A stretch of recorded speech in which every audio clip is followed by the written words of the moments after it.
Hello friends, நாங்கள் இப்போ ரீசெண்டாக பாலி போயிருந்தோம். இந்த பாலின்றது வந்து இந்தோனேஷியாவில் இருக்கிற ஒரு ஃபேமஸான ஹனிமூன் டெஸ்டினேஷன். ஸோ அங்கே நாங்கள் 10 நாள் ஸ்டே பண்ணியிருந்தோம். ஸோ எங்களோட எக்ஸ்பீரியன்ஸை உங்கள் கூட ஷேர் பண்ணிக்கிறோம். வாங்க வீடியோக்குள்ளே போகலாம். குராராய் இன்டர்நேஷ்னல் ஏர்போர்ட்டில் இறங்கின உடனே அங்கேருந்து ஒரு 4 கிலோமீட்டர் ட்ராவல் பண்ணிங்கன்னா குட்டா சிட்டி வரும். அங்கே வந்து ஹோட்டல் பெஸ்ட் வெஸ்டர்ன் அப்படிங்கிற ஹோட்டலில் தான் நாங்கள் ஸ்டே பண்ணோம்.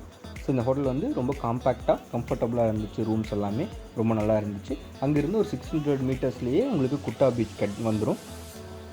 இந்த ஹோட்டலுக்கு மேலே வந்து பார்த்திங்கன்னா உங்களுக்கு டெரஸ் ஸ்விம்மிங் பூலும் இருக்குது. ஸோ ஈவினிங்கில் வந்துட்டு டெரஸ் ஸ்விம்மிங் பூலில் வந்துட்டு நீங்கள் குட்டா பீச் வியூவை பார்த்துட்டு ரிலாக்ஸ் பண்ணலாம். ரொம்ப நல்லாயிருக்கும். அதுக்கப்புறம் ஈவினிங் டின்னருக்கு வந்து வெளியே போகலாம் அப்படின்னு பார்த்தப்போ அங்கே வந்து சிக்கன் சட்டைன்றது வந்து ரொம்ப ஃபேமஸான டிஷ்ஷுன்னு சொன்னாங்க. அதை டேஸ்ட் பண்ணலான்னு ட்ரை பண்ணோம். உண்மையாகவே சொல்கிறேன், சூப்பராக இருந்துச்சு. கண்டிப்பாக நீங்களும் அதை டேஸ்ட் பண்ணி பாருங்கள்.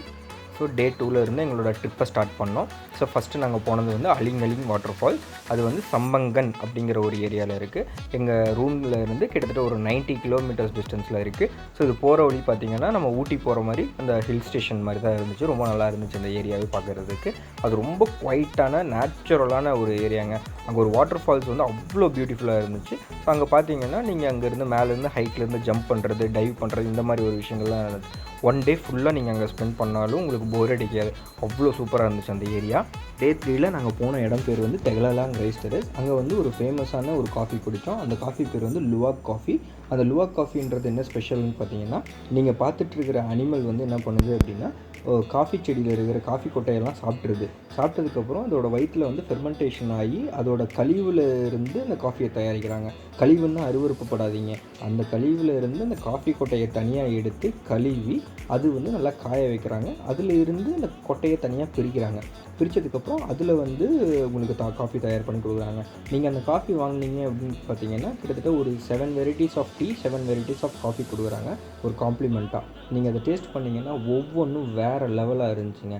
அது போக நார்மல் காஃபியும் கொடுத்தாங்க, லுவாக் காஃபியும் கொடுத்தாங்க. இந்த ரெண்டையும் டேஸ்ட் பண்ணும்போது பார்த்தீங்கன்னா நார்மல் காஃபியை விட luwak coffee smell and taste அவ்வளோ சூப்பராக இருந்துச்சுங்க.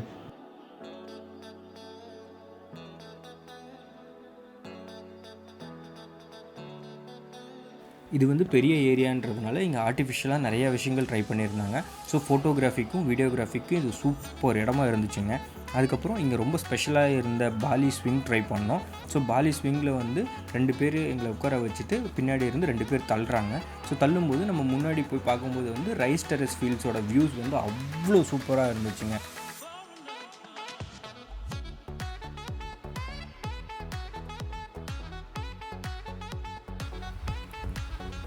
அங்கேருந்து நாங்கள் தீர்த்தா எம்பூல் அப்படிங்கிற ஒரு கோயிலுக்கு போனோம். அங்கே உள்ளே போகணுன்னா நான் இப்போ இடுப்பில் கட்டிகிட்டு இருக்கிற மாதிரி ஒரு துண்டு கொடுக்குறாங்க. அது கட்டிட்டு தான் உள்ளே போகணுன்னு சொல்கிறாங்க. அதுக்கப்புறம் அங்கே இருக்கிற தண்ணியை வந்து அவங்க புனித நீர்னு சொல்கிறாங்க. அந்த தண்ணி வந்து நம்ம உடம்பு மேலே பட்டுச்சுன்னா ரொம்ப நல்லது அப்படிங்கிறது வந்து அவங்களோட நம்பிக்கையாக இருக்குது. அந்த கோயிலும் பார்க்குறதுக்கு சூப்பராக இருந்துச்சு.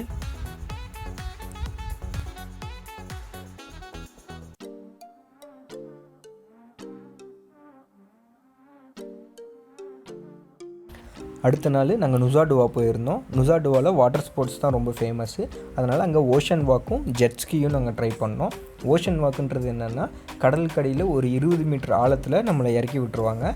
ஸோ அங்கே வந்து நம்ம லைவாக பவளப்பாறைகளையும் மீன்களையும் நம்ம பார்க்கலாம். ஸோ அது ஒரு எக்ஸைட்டிங் அண்டர் வாட்டர் எக்ஸ்பீரியன்ஸாக இருந்துச்சு. அடுத்த நாள் நாங்கள் போகிற வழியில் பார்த்திங்கன்னா கடோத்கஜனும் கர்ணனும் ஃபைட் பண்ணுற வார் சீனை வந்து ஒரு ஸ்கல்ப்சர்ஸாக பண்ணி ரோட் சைடில் வந்து வச்சுருந்தாங்க. பார்க்குறக்கே அவ்வளோ சூப்பராக இருந்துச்சு. அங்கேருந்து நாங்கள் கருடா விஷ்ணு கெஞ்சனா கல்ச்சரல் பார்க் போயிருந்தோம். இதோட தீம் என்னென்னு பார்த்தீங்கன்னா, கருடர் வந்து விஷ்ணுக்கு எப்படி வாகனமானார் அப்படிங்கிற ஒரு ஸ்டோரியை வந்து ரீக்ரியேட் பண்ணி வச்சுருந்தாங்க. பார்க்குறக்கு அவ்வளோ சூப்பராக இருந்துச்சுங்க.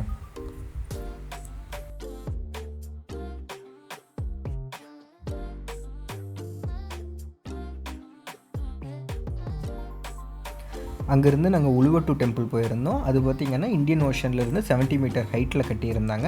அங்கே ஒரு ஆம்பி தியேட்டரும் இருக்குது. அங்கே வந்து கெச்சக் ஃபயர் டான்ஸ் பர்ஃபார்ம் பண்ணிகிட்டு இருந்தாங்க.